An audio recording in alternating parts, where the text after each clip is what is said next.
Okay. And then half a minute. But I just need to speak about this cutting the cost of government. Let me translate it in real terms, because maybe we come from different backgrounds. You're saying we should fire people? During an austerity. No. Say what he's doing. Hold on. That's the propaganda. Let him finish. Let me finish. Approach. Because the point, in fact, is that if you are in a recession, the standard Keynesian response is to spend your way out of that recession, right? In order to spend your way out of the recession, you say, okay, the revenues I have, let me use it to pay people's salaries while I borrow to fund capital expenditure. So if you're saying that you want us to cut the cost of government during a recession, you are basically saying, because hold on, Prof. You can move people around into areas where they create more value. Hold on, Prof. You are the same set of people that say you spend 70% of the budget on salaries. So if you are going to cut, hold on, Doc. The point I'm trying to make is that it's very easy to say go cut. From where? Already there's an efficiency unit. There's an efficiency unit. Mr. Osagale, please go ahead. For the past 4 months, right, I downloaded the budget from year 2000. And there are 4 things. I broke down every MDA because every year we only get summaries of the budget. Nobody takes the pain to read the budget page by page. And I'll tell you what I found out. I broke down every MDA. There are 4 things you should look at in the budget. Salaries is due the people who have worked. Second, look at travels, local and international. Third, look at the benefits and allowances. Then fourth, look at your training, local and international. Then you will understand where the monies in these countries are going to. And I'll tell you, in 2005 alone, you have 3 arms of government. The legislative arms alone, right? Local travels, 5.3 billion was appropriated to them. International travels, 8.6 billion was appropriated. Until we start to invest in human capital development, we will not get out of this mess. All right. We'd like to thank you so much for your thoughts and comments. Dr. Obieze Kwesili, lady, Professor Patrick Tomi, Dr. Adeyemi Dikpaolu, Minister Okechukwu Enelama, thank you so much. And Mr. Bismarck Rwani, always a pleasure. Well, we're going to take a short break now, and Seun Kibaloyi, who is somewhere around, will be joining me for the next segment. And we're still taking a look at anti-graft and insecurity. Join us again. It was a bad situation, and particularly when we were in recession.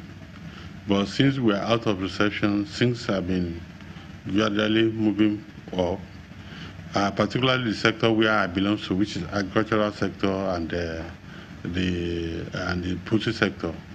I can assure you that the transformation that is going on now, in the next 8 months or thereabout, things will be much better.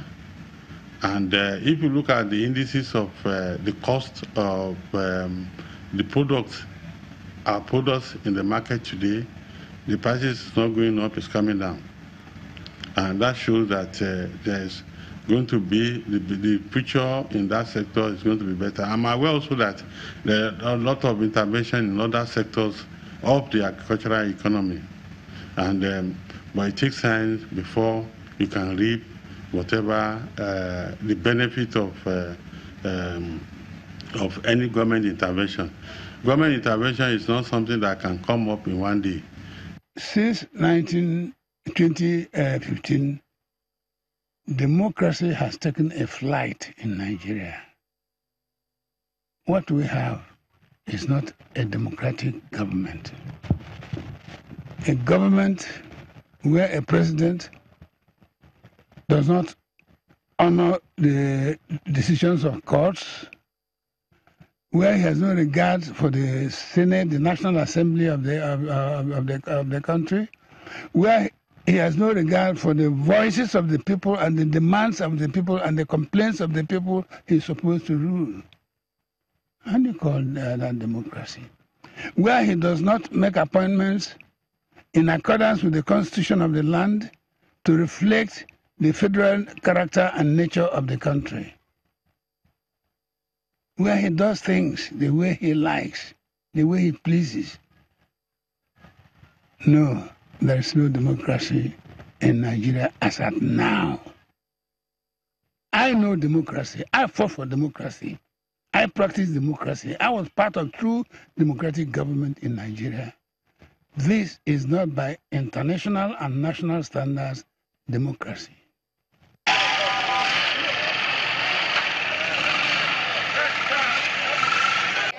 You can see perpetual display of impunity in this government. To be fair, 25%, let me give him 25% for recovery of money. But where is the money going? The money is being relooted again.